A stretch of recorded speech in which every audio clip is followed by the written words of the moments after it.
Tes. Assalamualaikum warahmatullahi wabarakatuh. Selamat datang sahabat Ayani semuanya. Boleh dikonfirm apakah suara saya terdengar? Kak Indah, Kak Vimeni Yurika. Halo. Oke. Oke.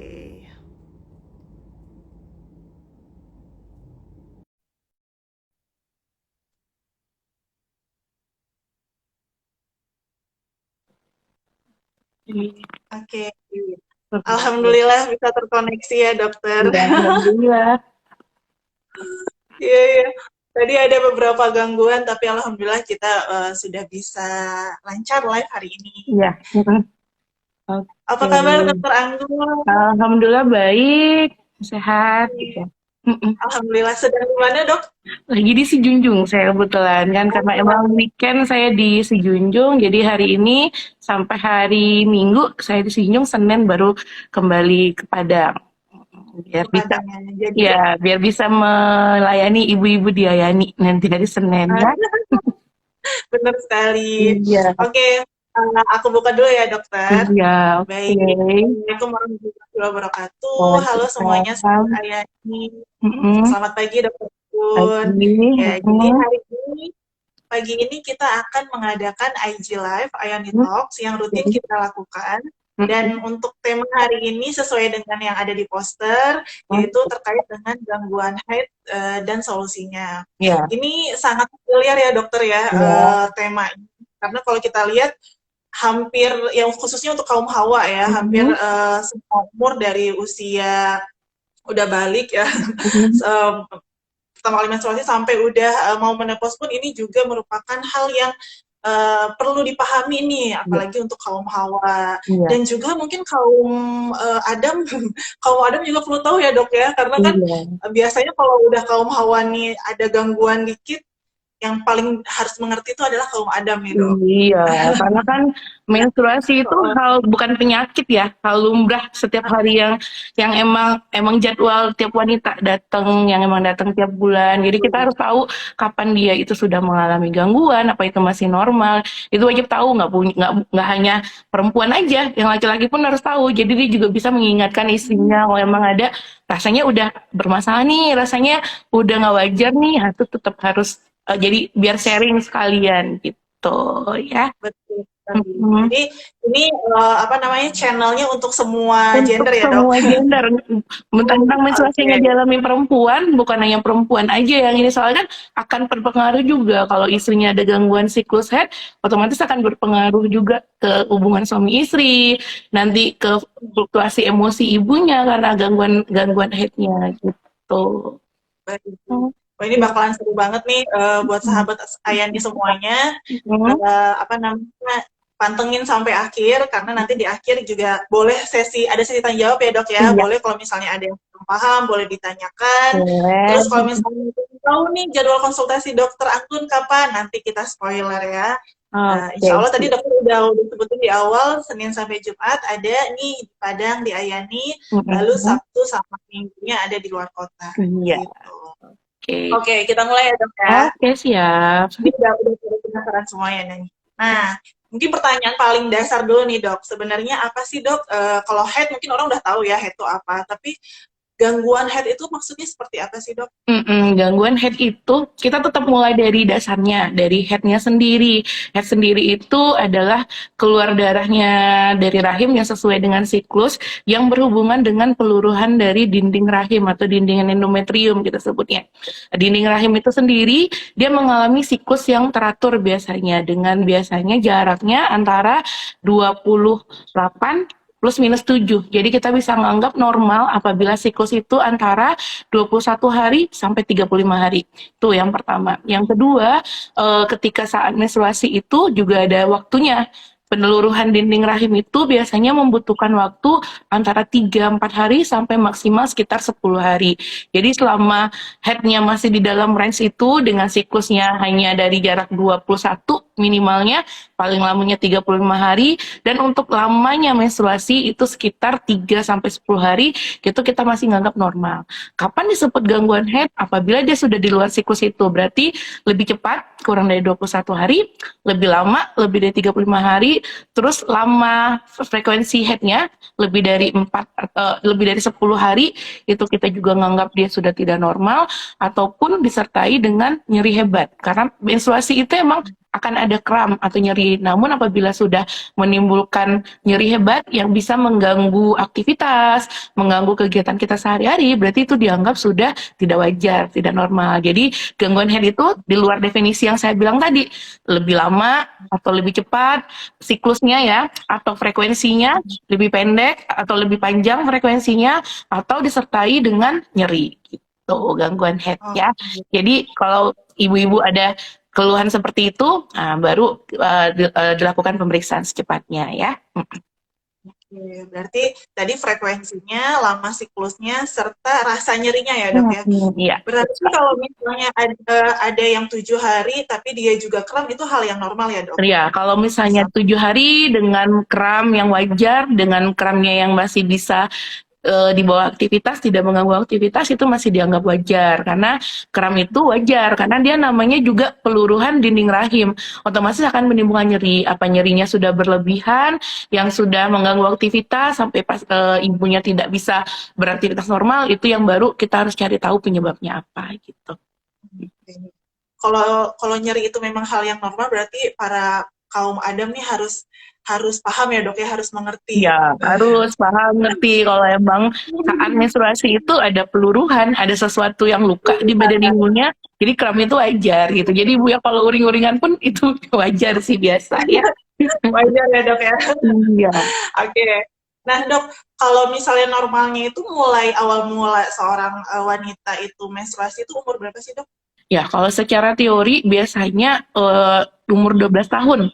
Jadi 12 tahun itu kita sebutnya menars. Menars itu adalah pertama kali mendapatkan menstruasi. Cuma dengan perkembangan zaman, dengan pola hidup, anak-anak yang sekarang pertumbuhan dan perkembangan lebih cepat, kadang di atas 9 tahun sudah ada yang mengalami menstruasi. Selama tidak ada yang lain, keluhan dari anaknya cuma hanya menstruasi, pertumbuhan seks sekundernya normal, itu dianggap wajar kalau di atas 9 tahun sudah head. Tapi rata-rata di Indonesia umur 12 tahunan ke atas baru mengalami menstruasi gitu. Oke. Iya. Jadi emang seiring berjalannya waktu, pertumbuhan itu semakin ini ya dok ya? Iya. Maksudnya Perkembangan, juga. iya, dengan perkembangan fisik yang lebih cepat sekarang, pola makan, pola hidup sekarang kan, gizinya yang lebih meningkat, biasanya menstruasi juga akan lebih cepat datang. Dan itu juga ada pengaruh dari faktor keluarga. Kalau orang tuanya menasnya umur berapa, biasanya anaknya juga akan sekitar itu juga umurnya gitu. Saling berkaitan ya Dan dok ya? berkaitan, ya. Nah, tadi itu normal, terus kita tahu juga usia normalnya berapa. Nah, kira-kira nih dok, kita pengen tahu apa aja sih jenis-jenis gangguan dari head itu? Oh iya, seperti tadi yang udah Anggun terangin di awal tadi, secara garis besar itu dibagi menjadi 3. Yang pertama, gangguannya dari siklus, atau kita sebut gangguan jarak antara satu head dengan head yang lainnya, gitu, jarak siklus ya. Jadi yang seperti yang bilang, wajarnya itu antara 21 sampai 35 hari.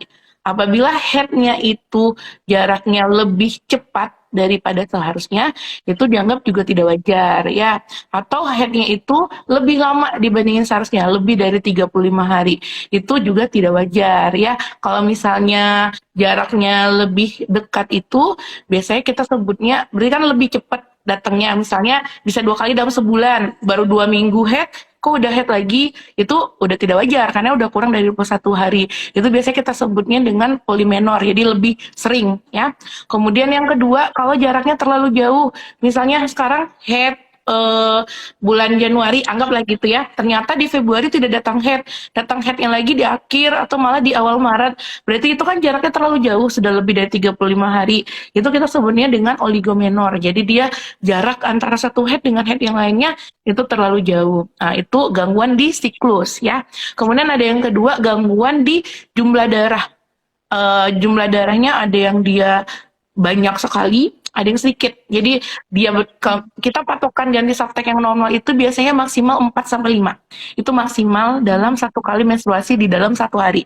Apabila dalam satu hari itu sudah lebih dari 5 kali ganti pembalut, udah sampai 7, apalagi 10, terus disertai dengan ada darah-darah yang berbongkah. Kadang kita bertanya tuh seperti jelly ya, seperti agar-agar darahnya, atau misalnya darahnya ada bekuan-bekuan, mungkin tidak sampai seperti jelly, cuma ada beku-bekuan, dan ganti softtek itu udah lebih dari 6 kali dalam sehari.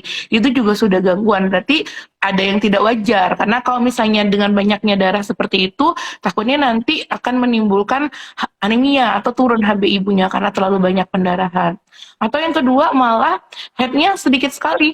Jadi satu hari itu cuma ganti softtek sekali karena cuma flek, hanya mendarahi sedikit di di softteknya. Jadi di satu hari ditunggu kok cuma flek hitam aja. Ternyata udah 2 hari, 3 hari hanya seperti itu. Biasanya itu berhubungan dengan gangguan kesuburan biasanya. Kalau misalnya emang darah headnya tidak wajar juga. Jadi ada yang terlalu banyak, ada yang terlalu sedikit. Kemudian ada lagi bukan frekuensi sih, lama kita datang bulannya. Ya, kalau tadi kan awalnya siklus, setelah siklus berapa hari ganti softtek dalam sehari, ya kita bergampang aja daripada ibunya pusing dengan istilah medis, kita ngambil yang gampangnya aja. Terus yang ketiga, berapa lama menstruasi dalam satu siklusnya. Wajarnya itu maksimal 10 hari dari mulai hari pertama kita datang head sampai kelar itu kurang lebih 10 hari. Jadi kalau misalnya dia lebih dari 10 hari. Maaf, Dokter Anggun, suaranya tiba-tiba hilang, Dok. Oke, sebentar. Uh, Sudah keluar suaranya? Oke, Oke, udah. jadi tadi udah yang satu, udah yang dua, udah yang ketiga berhubungan dengan lamanya satu menstruasi itu. Jadi kalau misalnya menstruasi normal itu harus antara 3 sampai 10 hari. Jadi kalau dia kurang dari 3 hari udah berhenti mensnya, baru hari ini mens, ternyata besok udah nggak keluar darah sama sekali. Atau misalnya udah 10 hari nih, kok masih banyak darahnya, itu juga termasuk ada gangguan dan harus dicari tahu dulu penyebabnya. Apakah hanya gangguan bersifat sementara karena ada hormonal imbalance atau karena gangguan ibunya lagi fase ada stres atau kurang istirahat atau emang ada berhubungan dengan penyakit. Tuh. Terus yang terakhir yang saya bilang tadi berhubungan dengan nyeri. Kalau misalnya nyerinya berlebihan, yang sampai ibunya nggak bisa aktivitas, harus minum obat dulu baru bisa aktivitas, sampai nggak bisa gerak kalau lagi menstruasi karena sakit. Nah itu juga salah satu yang termasuk dengan gangguan menstruasi. Jadi ada 4 garis besar: gangguan siklus, gangguan jumlah darahnya, gangguan lama menstruasi, satu kali menstruasi itu, sama nyeri. Ada 4. Jadi kita pergampang aja daripada ibu-ibu pusing dengar istilah-istilahnya. Jadi saya pergampang, cuma 4 masalah di menstruasi itu. Ya ibu ya, gangguan siklus, di mana siklusnya bisa lebih pendek atau lebih panjang, kurang dari 21 hari atau lebih dari 35 hari. Atau yang kedua, gangguan jumlah darah, di mana ganti softtek itu minimal maksimal 3 sampai 4 dalam sehari. Jadi kalau kurang dari itu baru satu softtek sehari atau lebih malah sampai 5 sampai 10 itu juga gangguan. Atau yang ketiga berhubungan dengan lamanya satu kali menstruasi. Oh, satu hari udah kelar. Oh, ini udah lebih loh 10 hari udah kelar gitu. Jadi itu juga gangguannya, sama yang terakhir nyeri gitu. Oke. Ya. Ini keren banget, udah disimpulin semuanya sama Dokter Anggun, udah direkap, jadi harus diingat-ingat ya, sahabat semuanya. Ini nggak hanya moms ya, dokter, mungkin ada anak Iya, remaja juga, mungkin ada iya, apa namanya baru pertama kali menstruasi. Jadi ini harus di-note, ternyata ada 4 tadi. Nanti kalau misalnya iya, ketinggalan boleh diputar ulang lagi. iya. Nah, berarti tadi itu ada 4 ya dok ya. Kira-kira nih dok, tadi kan jenis apa namanya apa sih jenis-jenis gangguannya. Klasifikasinya, Kira-kira iya. nih, ya, klasifikasinya. Kira-kira apa sih dok penyebabnya sehingga kita tuh sebagai kaum hawa bisa mengalami hal seperti itu gitu, yang di Iya. luar normal. Iya, jadi penyebabnya itu secara garis besar kita baginya biasanya ada hubungannya dengan hormon, ada hubungan dengan kelainan di rahim atau di indung telur, ada juga yang berhubungan dengan psikis atau jadi dengan inilah psikis, kelelahan gitu ya. Kalau misalnya berhubungan dengan hormon itu biasanya emang ketidakseimbangan hormon. Pengaruhnya itu bisa gara-gara perubahan berat badan. Ya, ada berat badan yang naik drastis atau turun drastis itu bisa menyebabkan gangguan head ya. Kedua, berhubungan dengan pengonsumsi obat-obatan. Jadi ada ibu-ibu yang konsumsi obat-obatan secara kronis atau lama, misalnya kayak pengobatan tuberkulosis, TBC, atau pengobatan hormonal lainnya seperti sakit hipotiroid, hipertiroid, gondok ya, itu juga berpengaruh ke dalam ketidakseimbangan hormon. Atau yang ketiga, ibu-ibu dengan penyakit kronis, misalnya punya gula darah, punya tuberkulosis tadi, meskipun tanpa minum obat, yang berat badannya turun drastis, itu juga gangguan hormonal. Atau pemakaian KB hormon, entah itu suntik, entah KB pil, entah KB implan, ataupun IUD, itu juga berpengaruh terhadap hormonal.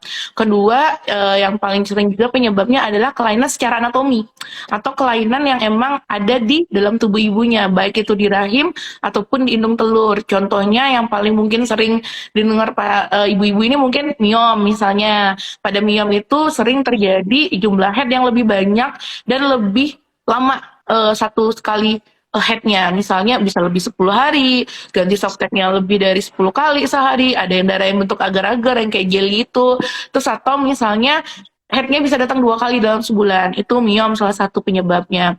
Apabila disertai nyeri, biasanya itu lebih cenderung ke adenomiosis kita sebutnya, dengan nyeri, dengan keluhan yang mirip dengan miom, tapi disertai dengan nyeri, itu biasanya kita lebih cenderung ke adenomiosis. Atau yang penyebab ringan-ringan bisa juga seperti polip. Polip itu biasanya nyebab polip di rahim ya. Jadi misalnya sekarang head, kemudian nggak berapa lama, 2 minggu head lagi, tapi jumlahnya tidak sebanyak miom biasanya darahnya kalau polip.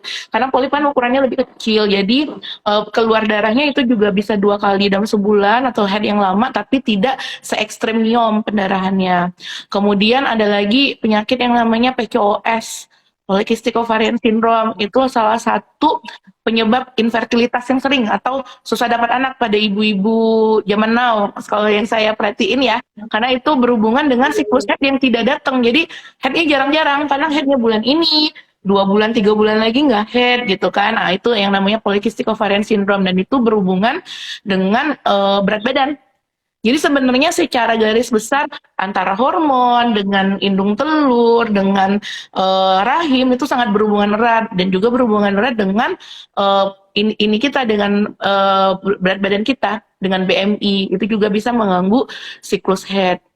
Kemudian kelelahan, psikis, itu juga berpengaruh. Kalau kita misalnya dalam 1 bulan itu terlalu kecapean, terlalu banyak aktivitas, kurang istirahat, nggak makan tidak teratur, makannya tidak sehat, itu juga berpengaruh ke menstruasi. Jadi harus disingkirkan masing-masing faktor yang tadi. Apabila tidak ditemukan salah satunya, kemungkinan besar sih karena gangguan hormonal, karena kelelahan atau fisik. Jadi harus memang cepat cari tahu apa penyebabnya, jangan dibiarin berlarut-larut karena dia saling berkesinambungan. Kalau misalnya awalnya mungkin gara-gara tidak seimbang hormon, gara-gara misalnya gara-gara berat badan, lama-lama nanti karena hormonnya tidak datang terus-terus, nanti akan menimbulkan PCOS. PCOS sudah mulai, berarti udah ada gangguan anatomi, berarti kan udah ada gangguan di indung telur.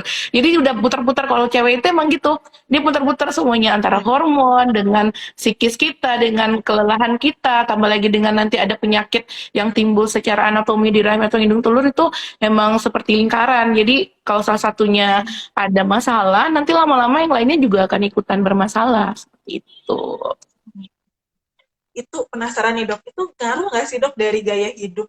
Tadi kan kalau misalnya berat badan oke lah, berarti mungkin dari makannya gitu ya, tapi misalnya dari gaya hidup, misalnya ngerokok perempuan misalnya gitu ya, atau dia minum alkohol, atau apalagi ya mungkin gaya hidupnya dia jarang olahraga nih, kira-kira ada nggak sih dok ngaruhnya ke situ?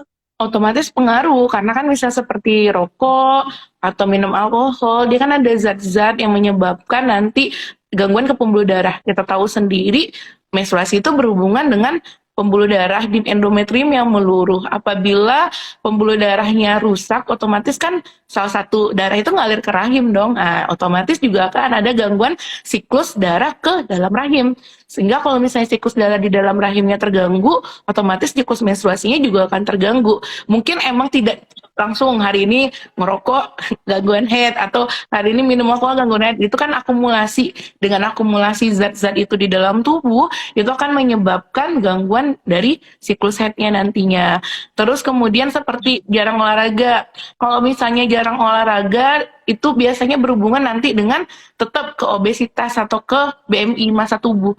Apabila BMI-nya itu berlebihan mengarahnya ke obesitas, itu biasanya kan jumlah sel-sel lemak atau kolesterol dalam tubuhnya meningkat. Ketika jumlahnya itu meningkat, hormon antara kita di perempuan nih, hormon seks yang ada itu adalah estrogen dan progesteron dan juga testosteron. Kita juga memiliki karbon hormon laki-laki tapi sedikit. Karena itulah yang berpengaruh terhadap tumbuhnya rambut di tubuh kita, rambut ketiak, rambut kemaluan gitu. Ketika jumlah kolesterol atau lemak di dalam darah kita itu tinggi, maka hormon yang akan dihasilkan dominan itu adalah hormon testosteron. Sehingga nanti akhirnya siklus menstruasinya tidak datang. Karena hormon yang lebih tinggi adalah hormon testosteron dan nanti akan muncul gejala-gejala dari kelebihan hormon testosteron di mana ibunya headnya tidak datang, jerawatan, bulunya bertambah lebat dan itu nanti udah masuk ke klasifikasi jadinya PCOS di mana nanti ibu-ibu dengan headnya tidak teratur, datangnya jarang, kemudian ada jerawatan, bulu-bulu halusnya meningkat, itu biasanya berhubungan dengan PCOS dan biasanya kita tarik ke belakang, berarti emang karena gangguan masa tubuh, body mass index-nya dan berhubungan dengan pola hidup yang tidak sehat, salah satunya olahraga yang jarang gitu. Oke, berarti sebenarnya ada ujungnya ya dok ya, Ada bukan maksudnya ujungnya. itu tidak segalanya, tapi Iya, akarnya itu salah satu adalah gaya hidup sehat, iya. yang mana nanti akan ngaruh ke PCOS, terus nanti akan berputar-putar lagi lah ya, seperti kata Muter-muter gitu tadi. Jadi emang harus diingat tetap harus hidup seimbang dengan pola hidup sehat, disertai olahraga, aktivitas fisik aktivitas fisik yang seimbang antara kita bekerja dengan olahraga, itu insya Allah sih gangguan siklus menstruasi sih lebih terhindar gitu. Berarti tadi aku sempat nangkep nih dok, kalau misalnya dia itu apa namanya PCOS, maka dia malah lama ya frekuensinya, terus siklusnya apa Siklusnya lama, lamanya itu sebentar, mm-mm. siklusnya lama, frekuensinya sebentar, terus Headnya juga bisa sedikit. jadi darahnya itu yang keluar coklat gitu-gitu ya Iya, dok. kehitaman, coklat, headnya sedikit, jadi nanti ya itu salah satu penyebab infertilitas zaman sekarang. Berhubungan dengan PCOS dan PCOS itu sangat erat hubungannya dengan pola hidup gitu. Kasusnya lumayan banyak ya dok ya. Cuman banyak sekarang rata-rata perempuan-perempuan muda yang baru nikah, yang ingin punya anak sesegera mungkin setelah nunggu setahun 2 tahun, ternyata nggak datang, ternyata setelah dievaluasi dengan headnya bagaimana, kemudian frekuensinya, darahnya, dan dikonfirmasi dengan pemeriksaan, ternyata dengan PCOS. PCOS itulah yang menyebabkan susah untuk terjadinya kehamilan. Cuma dengan PCOS ini sebenarnya gampang-gampang susah. Kalau kita bisa modifikasi gaya hidup, dia gampang untuk diobatin. Insya Allah gampang berhasil untuk mencapai kehamilan. Tapi kalau misalnya pola hidupnya sudah susah untuk diubah, itu yang juga sulit jadinya gitu. Itu PR anak zaman now ya dok ya. Iya, generasi rebahan ya. Iya, generasi rebahan. Dan berarti dok, saya bisa dapat apa istilahnya gambarannya adalah kalau misalnya kita udah mengetahui gejala atau penyebab atau misalnya apa ya, ada yang apa yang terjadi nih dengan gangguan menstruasi kita, itu bisa jauh ya, misalnya kayak anak-anak zaman sekarang masih remaja bisa mengantisipasinya nanti ketika Iya. sudah dewasa, pengen punya anak, pengen promil, jadi dia udah bisa ngatasin dari awal gitu ya, Iya. ketika udah tahu gitu ya. Makanya ibu-ibu yang memiliki anak remaja yang baru haid, misalnya SMP, SMA, itu perlu tahu pola head anaknya headnya tiap bulan apa tidak, apakah jumlah darahnya normal atau tidak, perlu sharing. Zaman sekarang sharing antara ibu dan anak mengalami dalam masalah reproduksi itu sangat penting, terutama ini masalah menstruasinya. Jangan sampai nanti ketika dia sudah berkeluarga, dia benar-benar tidak tahu kalau sebenarnya gangguan head yang seperti itu salah satu penyebab dari susahnya untuk hamil. Jadi dari sekarang harus sharing dulu sama anak-anaknya, headnya kayak gimana nak gitu kan, jumlahnya teratur nggak, tiap bulan nggak datangnya gitu kan, kayak gimana warna darahnya. Jadi jangan sampai nanti kalau dia sudah berkeluarga baru nyari tahu itu bermasalah. Kalau tahu dari sekarang kan lebih bagus, sehingga anaknya dapat diajarkan bagaimana pola hidup sehat, bagaimana harus seimbang antara aktivitas fisiknya dengan kegiatan sehari-hari, dengan makanannya harusnya sebaiknya bagaimana. Terus yang kedua harus dipastikan juga kan pada awal-awal head yang kita sebut menas itu juga sering gangguan siklus, kadang headnya belum teratur, emang datangnya jarang atau jumlahnya sedikit, itu juga wajar karena hormonnya baru mulai. Tapi kita harus pastiin dulu ini bukan penyakit gitu. Jadi lebih bagus sharing atau ibaratnya kita lebih bagus melakukan pencegahan terlebih dahulu daripada nanti ternyata emang penyakit gitu ya. Iya, betul betul betul betul sekali. Kesadaran itu ya dok ya dari orang Iya, tua, bukan juga. bukan hal yang Ini tabu kayaknya seru. lagi sih.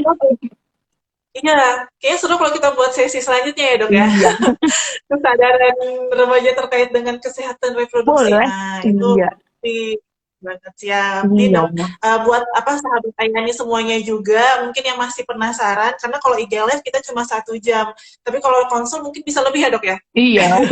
Kalau Ya konsul dok ya? sepuasnya. Sepuasnya. Nah, Iya. jangan lupa nih apa kalau moms apa sahabat yang semuanya moms ataupun adik-adik semuanya di sini yang mau konsultasi itu boleh ya ke Dokter Anggun di Ayani dari Senin sampai Jumat. Karena seru banget nih Dokter Anggun bisa mengeluarkan semua ilmunya nih ya. Kalau di IG Live mungkin terbatas tapi nanti kalau konsultasi bisa sepuasnya gitu. Iya. Oke, Dok. Ini apa namanya kurang lebih kita udah paham banget nih terkait dengan tadi penyebabnya, terus apa namanya jenis-jenisnya apa. Nah, kalau misalnya tadi kan dokter sempat menyebutkan faktor ini ya, faktor kejiwaan gitu ya dok ya. Itu kira-kira eh, menyebabkan bagian yang mana sih dok? Nah, jadi Kalau faktor kejiwaan? kita sebutnya sih faktor psikis ya. Jadi kalau misalnya seseorang itu ada psikisnya agak terganggu atau misalnya emosionalnya terganggu, berarti kan otomatis hormon-hormon yang keluar dari tubuhnya juga hormon yang tidak baik. Salah satunya kortisol. Kortisol itu kan hormon stres. Hormon kortisol itu bisa memicu pada ketidakseimbangan hormon. Salah satunya tadi menghasilkan testosteron lebih tinggi. Nah, itu juga bisa memicu gangguan siklus head atau malah kalau misalnya tadi testosteronnya tinggi otomatis nanti gangguan headnya berupa headnya nggak datang jadinya kan karena lebih dominan hormon testosteron dibandingin estrogen. Tapi apabila stresnya itu memicunya terhadap penebalan dinding rahim nanti karena terlalu tinggi terus menstruasinya nggak datang-datang suatu saat karena dia belum head lama nih rahimnya kan tetap tebal dindingnya tiap bulan tebal nanti malah akan datang head yang tadi yang banyak dan lama frekuensinya. Jadi emang semuanya itu berputar segitu. Misalnya awalnya tidak datang bulan nih, tiap udah 3 bulan, 4 bulan tidak datang, terus rahimnya sudah menebal, nanti suatu saat headnya sudah datang, itu akan membutuhkan waktu yang lama dan jumlah darah yang akan lebih banyak keluar karena dinding rahim yang sudah sangat-sangat tebal gitu. Jadi emang faktor psikis, emosional, stres itu sangat berpengaruh juga ke siklus head. Karena itu bisa mempengaruhi ketidakseimbangan hormon, nanti indung telur dan rahim akan bermasalah, nanti bisa headnya tidak datang atau malah jumlahnya berlebihan gitu. Berarti apa namanya kita harus bahagia dok ya intinya Iya, ya dok ya. pokoknya Stres. harus Karena happy. sebenarnya kunci. Nah, sebenarnya obat yang paling sederhana itu bahagia dok ya. Bahagia. Obat yang paling sederhana tuh happy, menjalani aktivitas kita sehari-hari, meskipun capek, meskipun emang lelah, dengan kegiatan sehari-hari kalau kita enjoy, happy melaksanakannya, otomatis tubuh kita juga akan happy. semua organ-organ kita happy, termasuk organ reproduksi, sehingga hormon yang dikeluarkan adalah hormon yang bagus dan seimbang gitu. Oke. Nah, mungkin mungkin ini Dok ada pertanyaan, Dok saya udah happy, saya udah olahraga, saya udah ini misalnya gitu. Tapi kenapa ya Dok masih jarang-jarang? Kadang aku juga punya temen nih Dok, kadang dia tuh sampai 2 bulan nggak mens gitu. Cuman apa namanya? Pada akhirnya ya punya anak, hidup normal kayak gitu, kayak biasa itu. Kira-kira kenapa sih Dok? Nah, jadi Ada faktor lain nggak? ada faktor lain juga yang seperti saya bilang tadi, anatomi salah satunya. Jadi selain setelah kita sudah singkirin yang tadi-tadi tuh emang nggak ada secara ini berat badan sesuai, tidak ada masalah di berat badan, di body mass index, olahraga teratur, hidup sehat, pola hidup sehat, tapi headnya tidak teratur juga gitu kan. Setelah pertama yang kita lakukan adalah evaluasi secara anatomi atau kita USG. Ada nggak kelainan di uterus atau di rahimnya, di uterus atau rahim atau di indung telurnya. Apabila dari dua bagian itu tidak ada masalah, dari ibu datang siklus head, ada juga beberapa orang dengan faktor genetik juga headnya seperti itu, tapi dia tidak mengganggu kesuburan. Tadi seperti yang ada bilang tadi ya, jadi tetap kehidupan normal, punya anak, wajar, tidak susah untuk dapat anak, terus meskipun headnya tidak teratur tiap bulan, ibunya tidak lelah, tidak ada gangguan secara fisik ke dianya, itu ada juga seperti itu, dan itu faktor genetik dan agak jarang terjadi biasanya. Tapi kalau misalnya sebaiknya setelah kita evaluasi dulu secara anatomi apakah ada gangguan di rahim atau di indung telur. Kalau dua-duanya aman, emang berarti dia dengan pola seperti itu secara genetik. Jadi tidak ada masalah gitu. Yang seperti saya bilang tadi, lebih baik kita mencegah dulu, kita cari tahu dulu ada masalah atau tidak. Tapi kalau ternyata nggak ada masalah, berarti nggak ada apa-apa gitu. Iya. Tapi itu sangat jarang ya Dok ya? Iya. Jarang. Jadi makanya moms kalau misalnya memang ada gangguan sedikit gitu ya, boleh dievaluasi dulu. Tadi salah satunya dokter bilang dengan USG ya Dok ya? Iya. USG. Nah di Ayani juga kita udah lengkap nih sahabat semuanya, mom semuanya kita ada USG 2D, 3D sampai 4D. 4D ya itu sudah lengkap dan memang itu salah satu screening awal ya Dok ya dengan Awalnya. USG. Ketika nanti kita ketemu kelainan secara anatomi kan kita udah tahu penyebabnya. Tapi kalau misalnya ternyata tersingkirkan dengan pemeriksaan USG aman, uterus bentuknya normal, indung telur normal, baru kita beralih ke pemeriksaan labor dengan pemeriksaan hormonal. Dan di Ayani kita juga udah lengkap pemeriksaannya kan. Udah lengkap ya Dok ya sama pemeriksaan hormonal. Iya. Nah, ini kebetulan ada yang nanya Dok dari Nadira Sani. Katanya Dok, jika sudah ada gejala yang disebutkan tadi, pemeriksaan apa yang harus dilakukan ya Dok, terutama bagi wanita yang belum menikah? Terima kasih Dok. Iya, oke. Jadi yang seperti yang bilang tadi, bukan hal yang tabu pergi ke dokter spesialis kandungan meskipun kita belum menikah, karena semua wanita mulai dari sudah mengalami siklus menstruasi sampai dia menopause pun apabila dia ada masalah dalam kandungannya emang tetap wajib ke dokter kandungan gitu ya. Jadi mau misal pun anak-anak nih baru umur 12 tahun ada gangguan siklus head, dia kesakitan tiap head atau jumlah darahnya terlalu banyak, tetap wajib harus dievaluasi. Jadi untuk pertanyaannya Nadira ya tadi ya, Nadira kalau mau belum nikah pertama kita evaluasi dulu secara USG, karena kita belum nikah berarti kita rekomendasinya adalah USG dari abdomen, dari perut kita USG. Dari sana kita singkirkan adakah kelainan dari bentuk anatomi rahim dan indung telurnya. Apabila kita tidak menemukan gangguan di anatomi rahim dan indung telur, mungkin kita beralihnya ke pemeriksaan hormonal. Kalau misalnya dari pemeriksaan hormonal terlihat ada gangguan, baru kita evaluasi mana hormon yang terganggu. Atau yang ketiga, ketika kita pemeriksaan ternyata emang terindikasi PCOS nih misalnya. Di kita berarti kan kita hitung nih PCOS-nya berhubungan dengan gangguan BMI nggak? Ada gangguan dengan berat badan nggak? Kalau ternyata emang berat badannya berlebih atau malah terlalu kurus, otomatis kita harus mengevaluasi bagaimana cara menaikkan atau menurunkan BMI-nya. Dan itu kita perlu konsultasi gizi. Dan ya ini juga udah ada dokter gizi. Jadi udah komprehensif kita penanganannya. Jadi mulai dari kalau emang sudah tahu nih penyebabnya, oh kalau penyebabnya ada kelainan anatomi, mungkin bisa dikoreksi dengan pemberian obat-obatan terlebih dahulu atau malah harus dengan tindakan operatif misalnya. Oke, kita laksanakan. Tapi kalau ternyata hanya berhubungan dengan berat badan yang terlalu berlebihan atau malah terlalu kurus, yang ekstrim, otomatis kita harus mengevaluasi secara gizi dan kita akan konsul ke gizi untuk mengevaluasi masalah tersebut sehingga hormonalnya lancar kembali, menstruasinya pun jadi lancar gitu. Baik, itu tadi ya. Jadi nggak usah khawatir, nggak usah merasa tabu ya dok ya. Mungkin Iya, bahkan anak remaja nggak apa-apa ke dokter iya. OB untuk memeriksa kesehatan. Lebih baik Hmm. mencegah daripada Obat mengobati. mengobati, iya benar sekali. Dan yang seperti dibilang tadi, jangan sampai nanti kalau sudah punya suami berumah tangga, baru kita mikirin reproduksi karena sebenarnya apa yang sekarang sebelum nikah itu adalah kayak seperti investasi. Jadi ketika kita sudah nikah, kita sudah siap bukan hanya secara mental dan fisik, juga secara hormonal kita juga udah siap. Jadi sehingga saat nikah sudah ready, nggak pusing lagi mikirin yang lain-lain gitu. Betul, Iya. mantap banget. Terima kasih ya Kak Nadira sudah bertanya.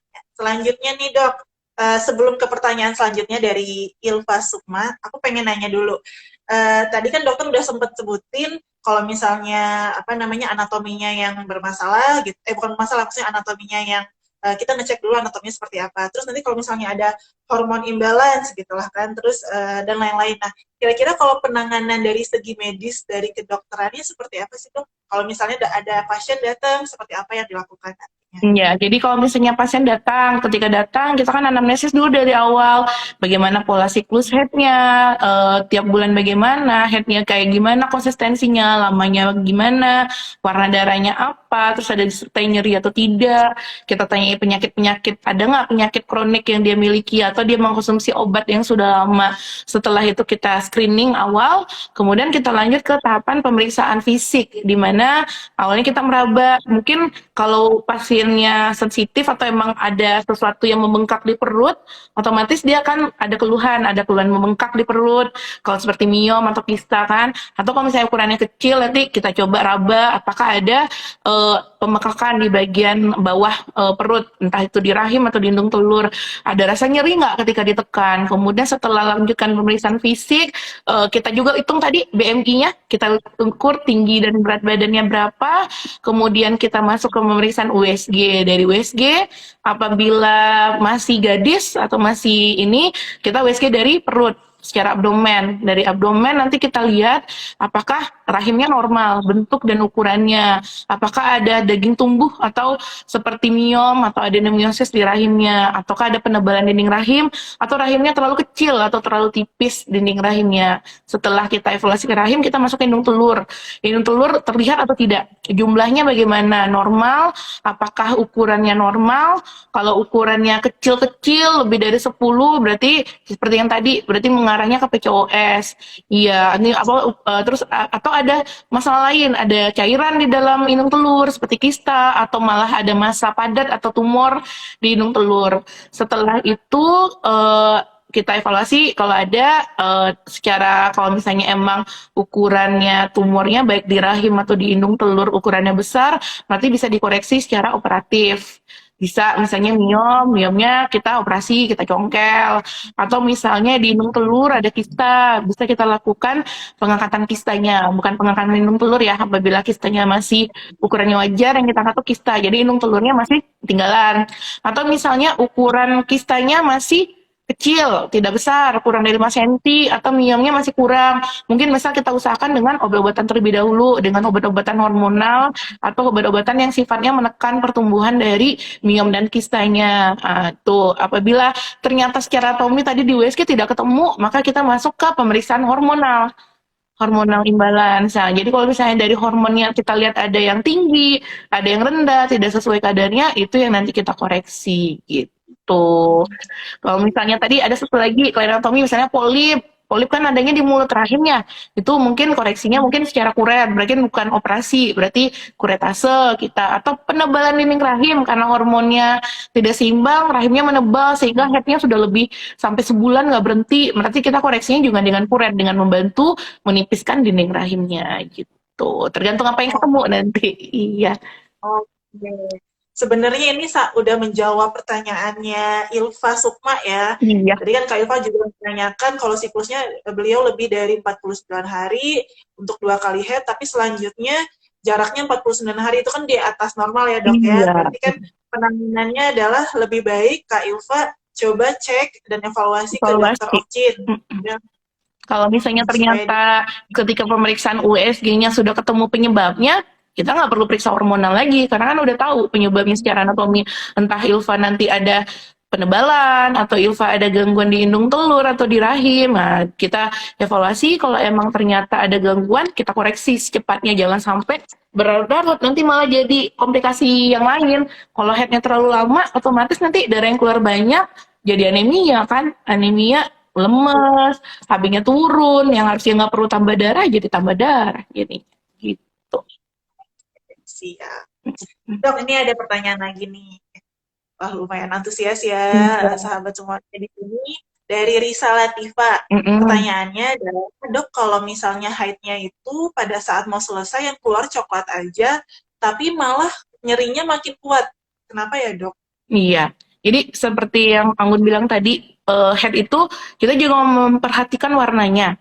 Kalau misalnya warnanya tidak merah segar, lebih hitam atau coklat, kita harus cari tahu dulu ada sesuatu nggak di rahimnya. Kita harus evaluasi cara USG di rahimnya ada yang bermasalah nggak, entah dia ada daging tumbuh di rahim atau rahimnya tebalannya tidak normal, ukurannya tidak normal, harus kita evaluasi. Kalau ternyata setelah dievaluasi itu tidak ada apa-apa, kemudian setelah diberikan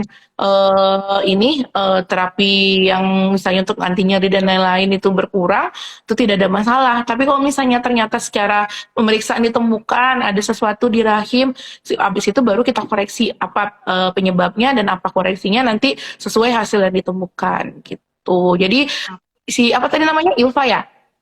Ilva.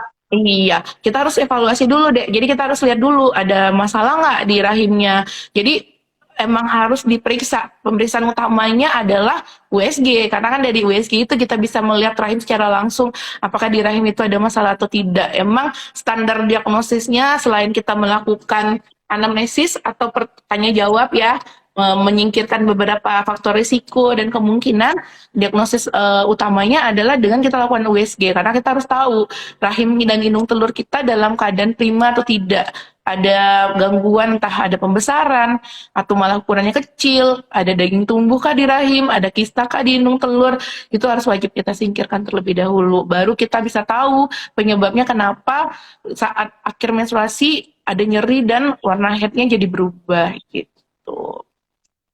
Oke, siap. Nanti pemeriksaannya juga pada akhirnya akan berlanjut ke pengobatan yang lain gitu ya dok ya, kalau misalnya memang ditemukan. Siap. Oke, sahabat Ayani semuanya, boleh ya bertanya lagi, kita masih ada waktu nih sama dokter Anggun.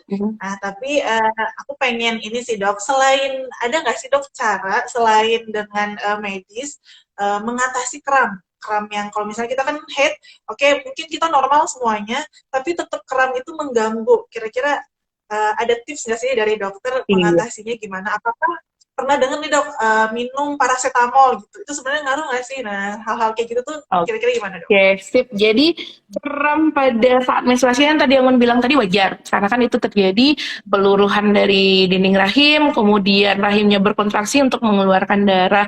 Jadi salah satu mengurangi nyeri atau kram pada head itu adalah relaksasi.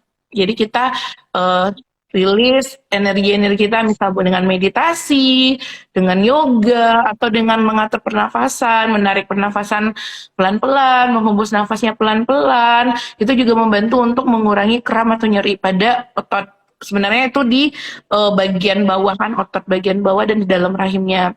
Kemudian yang kedua, boleh membantu dengan lakukan kompres air hangat pada perut, dikompres, dimasukkan. Sekarang sudah banyak tuh yang jual kayak bag buat kompres, dimasukin air hangat ke dalam, ditempelin ke perut biar lebih nyaman. Atau yang ketiga, dibawa berbaring biar kramnya agak berkurang. Karena dengan kita aktivitas, dengan gaya gravitasi kita banyak berjalan, otomatis akan lebih banyak lebih meningkat juga intensitas kramnya.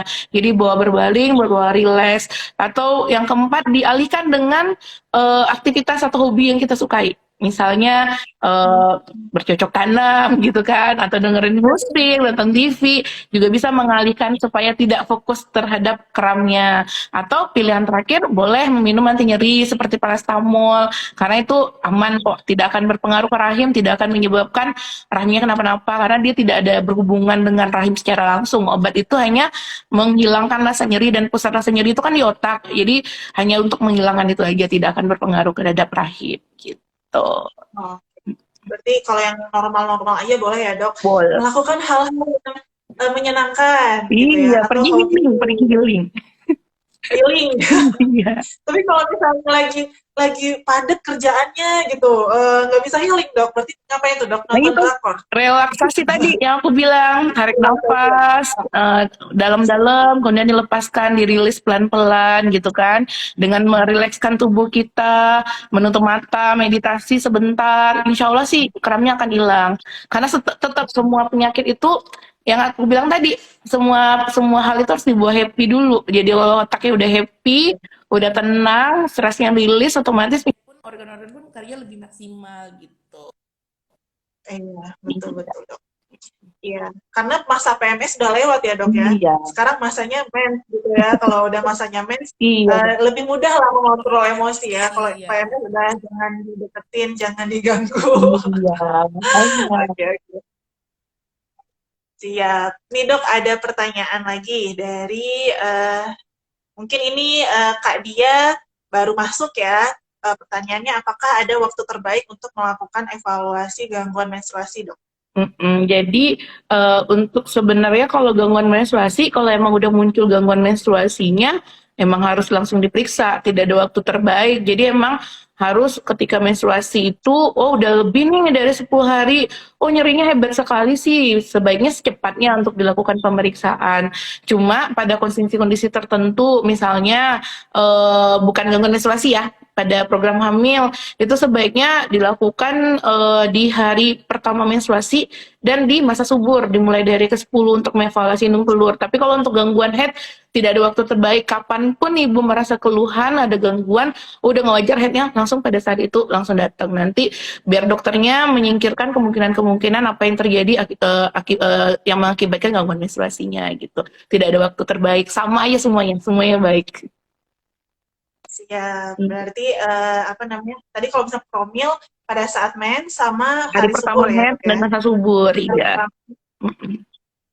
Ya, siap. Itu ya Kak Dia ya. Oke, mungkin ada pengen ini sih dok. Pertanyaan seriusnya udah selesai. Oke, Sekarang pertanyaan pertanyaan mitos fakta. boleh. Bukan mitos fakta. Banyak pasti ya yang pengen bertanya-tanya. Kalau head tuh boleh ini nggak sih dok? Boleh ini nggak sih? Nah, gitu-gitu lah Boleh. kan. Mm-mm. Boleh dok. Ini ada beberapa pertanyaan-pertanyaan yang mitos fakta gitu. Kira-kira kalau misalnya pada saat head itu boleh berenang nggak sih dok? Atau boleh keramas kayak gitu? Iya, itu sering Kira-kira. tuh ditanyain pasien, kalau head boleh berenang nggak, boleh keramas, kan banyak mitos-mitos tuh. Sebenarnya nggak ada gangguan sama sekali. Berenang pun itu boleh, karena kan saat berenang dengan tekanan dari air tuh biasanya menstruasi nggak keluar. Cuma sebelum kita berenang, ganti pembalut dulu. Jangan sampai dengan pembalut yang sudah penuh kita berenang. Nanti malah darah dari pembalut yang sudah ada di pembalut itu yang merembes saat kita berenang, bukan darah yang keluar langsung dari rahim ya. Karena saat kita berenang biasanya ketahan akibat tekanan. Ketika sudah keluar dari kolam renang, baru dia keluar. Cuma saat kita mulai berenang, sebaiknya dengan pembalut yang bersih, jangan pembalut yang sudah mengandung darah gitu. Yang kedua, setelah berenang jangan lupa dilap kering supaya jangan lembab, karena kalau lembab nanti faktor resiko infeksi lebih tinggi, karena kan saat kita menstruasi kelembapan bakterinya meningkat, kemudian dengan basah banyak cairan gitu pokoknya lembab, Nanti risiko infeksi jamur dan bakterinya jadi meningkat. Terus yang kedua, masalah keramas. Keramas tidak ada hubungan sama sekali dengan menstruasi. Karena kan yang dikeramas kepala ya. Jadi nggak ada Iya, hubungan. iya. Jadi saat menstruasi boleh kita keramas. Karena mungkin dengan kita keramas bisa meriliskan capeknya, karena dengan kita keramas kan kepala kita pijit, jadi mungkin capek, lelah, mungkin kelelahan akibat menstruasinya atau stres fisiknya juga rilis jadinya, sehingga kram ke rahimnya pun akan berkurang gitu. Jadi nggak ada masalah ya keramas, dan berenang pun boleh, asal yang tadi ganti pembalut dulu dan tidak boleh lembab. Jadi kalau misalnya yang hobinya berenang, nggak apa-apa ya kalau misalnya mau renang pada saat haid, tapi jangan lupa dalam kondisi yang bersih. Oke dok. Iya. Terus ada lagi nih dok pertanyaannya.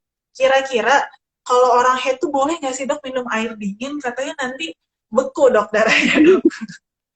Itu juga Gimana tuh dok? mitos, karena kan air dingin lewatnya ke lambung ya, ke saluran pencernaan, tidak akan kena ke rahim. Rahim adalah organ berbeda dan tidak bersebelahan juga, enggak juga sih dari lambung dan lain-lain. Jadi tidak ada masalah, dan tubuh kita ada mekanisme penyesuaian suhu.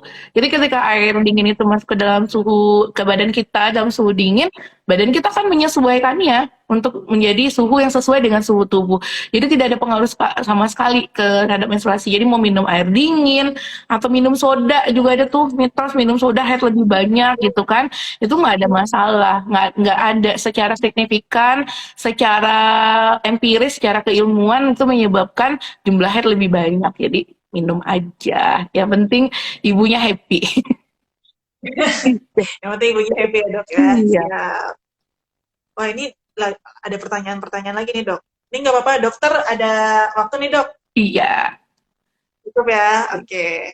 Ini sebelumnya yang Kak Ilva, gimana sih cara pemeriksaan langsung kayak ini? Gampang banget Kak Ilva, nanti Kak Ilva tinggal WA ke admisi kita, yang ada nomornya ada di IG profil kita. Nanti boleh di chat dok, misalnya apa Kak, misalnya mau jadwalnya dokter Anggun atau dokter yang ada di Ayani itu boleh diminta, nanti waktunya bisa ditanyakan kapan aja setiap hari dari Senin sampai Minggu, dari jam 9 sampai, kalau Senin sampai Jumat dari jam 9 sampai jam 9 lagi, kalau Sabtu Minggu sampai jam 5 gitu. Kalau pertanyaan dari Rahayu Lizastri, adik saya sudah 3 tahun menikah, ketika mens datang itu nyerinya hebat banget dok, sudah diperiksa ternyata dari anatomi rahim tidak normal. Selanjutnya tindakannya seperti apa dok kalau anatominya tidak normal? Ya, jadi kalau misalnya secara anatomi tidak normal, kalau memang di rahim, apa dulu anatomi tidak normal? Apakah ada daging tumbuh seperti miom atau adenomiosis, atau emang secara bentuk anatomi rahimnya tidak normal? Kalau misalnya secara anatominya tidak normal, bentuknya yang emang dari istilahnya dari bawaan lahir ya, bentuknya tidak normal, entah rahim itu bentuknya ada 2 kornu atau 2 cabang, misalnya vaginanya bercabang, itu secara infertilitas tidak mengganggu. Biasanya sih lebih gampang untuk pengobatan infertilitasnya atau untuk program hamilnya. Tapi kalau misalnya ternyata anatominya karena ada daging tumbuh atau ada miom, ada adenomiosis, atau malah di indung telurnya ada kista, berarti terapinya kemungkinan besar dengan operatif.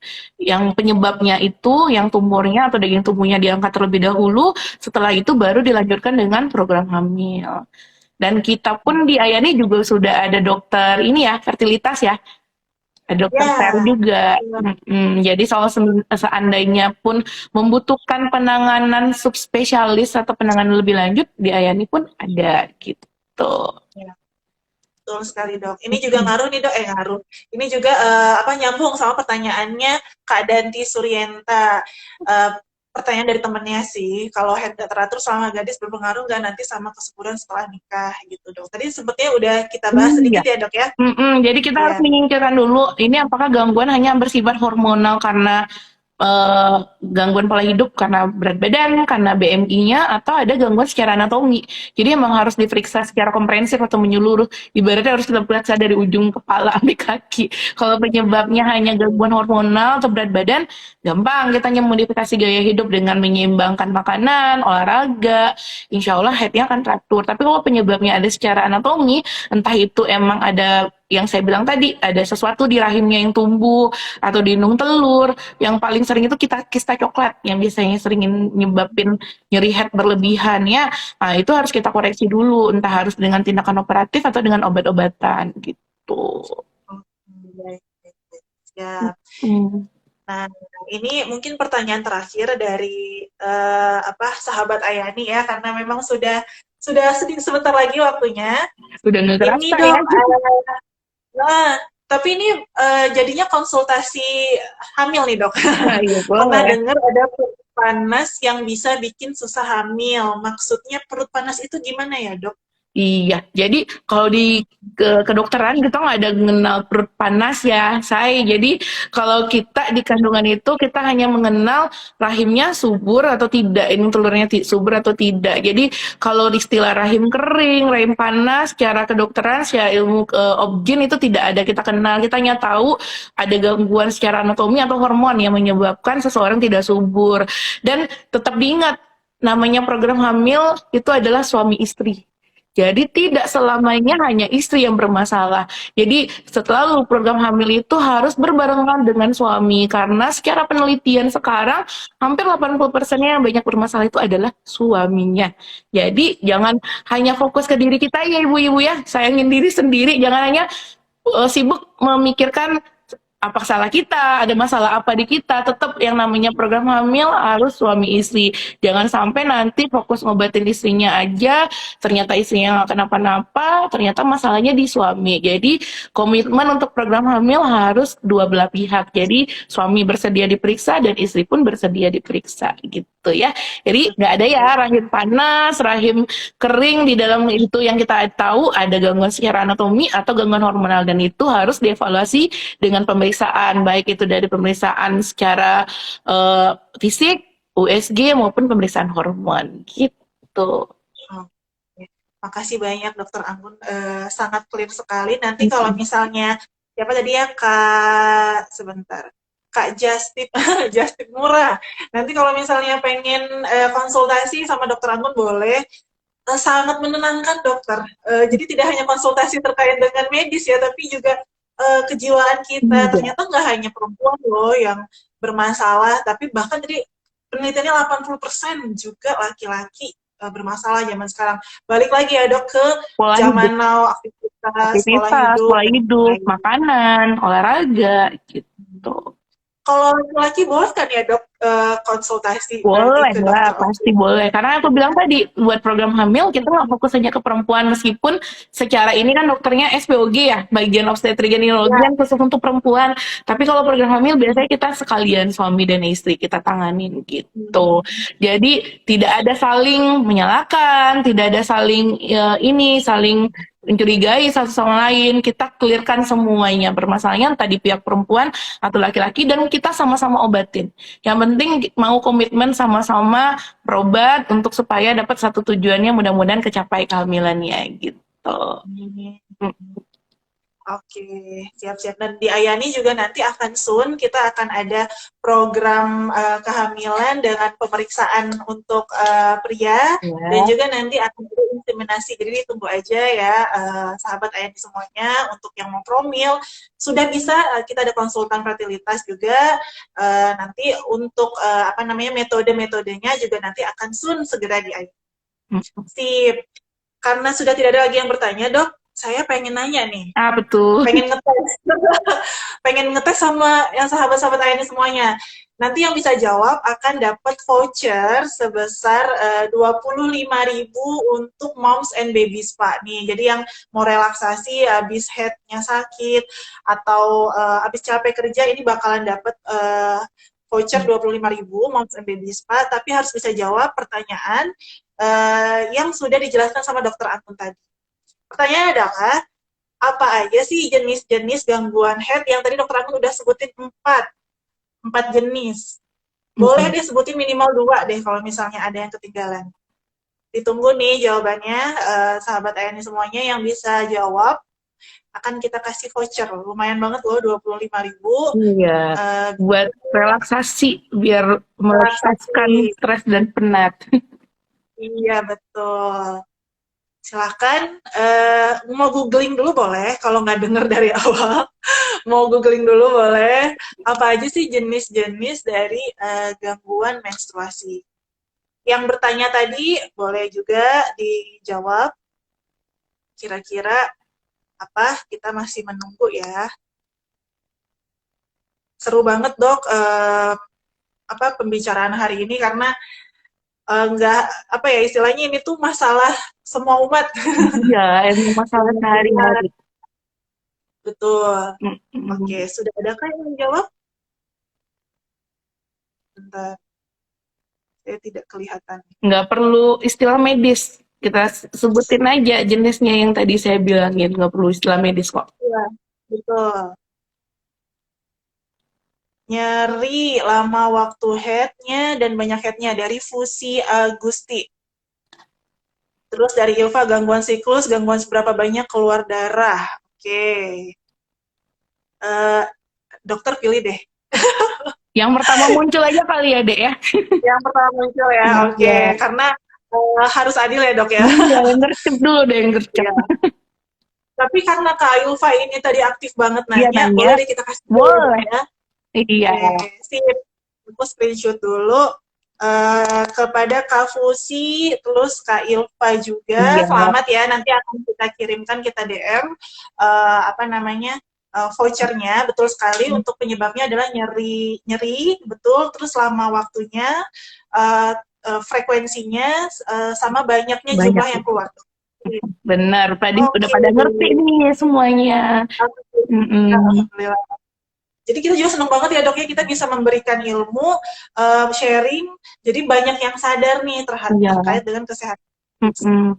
Iya, jadi kita sharing ilmu yang emang nggak bikin mumet, yang emang kita tiap hari aja, yang emang kita alamin. Jadi biar kalau kita banyak nyelipin istilah kedokteran nanti pada bingung ya, pada ini. Mending kita emang gimana kita ngobrol sehari-hari lah, gimana dengan kalau kita konsultasi gitu. Betul, betul. Mm-mm. Ya. Nah, itu juga itu dia tadi apa namanya sahabat semuanya apa sesi IG Talks, Ionir Talks kita pada hari ini. Dan bagi yang ketinggalan boleh nanti diputar lagi. Terus yang sebelum-sebelumnya juga minggu lalunya lagi kita juga banyak pembahasan-pembahasan dengan dokter Objin, dokter anak terkait dengan masalah-masalah kesehatan ibu dan anak dan pastinya juga sangat daging ya bahasa sekarang daging banget lah isinya. Mm-mm. Makasih banyak Dokter Anggun Oke, untuk waktunya hari iya. ini. Selamat Terima bertugas lagi kasih. dok. Iya. Semoga Mudah-mudahan ilmunya nanti bermanfaat ya. Dan kalau misalnya emang ada gangguan, temui secepatnya SPOG terdekat atau SPOG langganan atau temuin saya di Ayani. Oke. nah gitu dia. Boleh nanti DM juga nih kan bisa ada apa IG-nya Dokter Anggun boleh Boleh. DM kalau misalnya pengen nanya boleh ya Boleh. dok ya. Mm-mm. Kak Ayani juga boleh. Makasih banyak, semoga apa sehat selalu, ilmunya bermanfaat, sahabat-sahabat Ayani semuanya, moms dan atau adik-adik semuanya semoga bermanfaat. Kita jumpa lagi di Oke. minggu depan. Oke, Terima kasih terima banyak kasih. dokter. Maaf kalau ada salah Assalamualaikum. kata. Ya, Assalamualaikum warahmatullahi wabarakatuh. Ya, Waalaikumsalam. ya.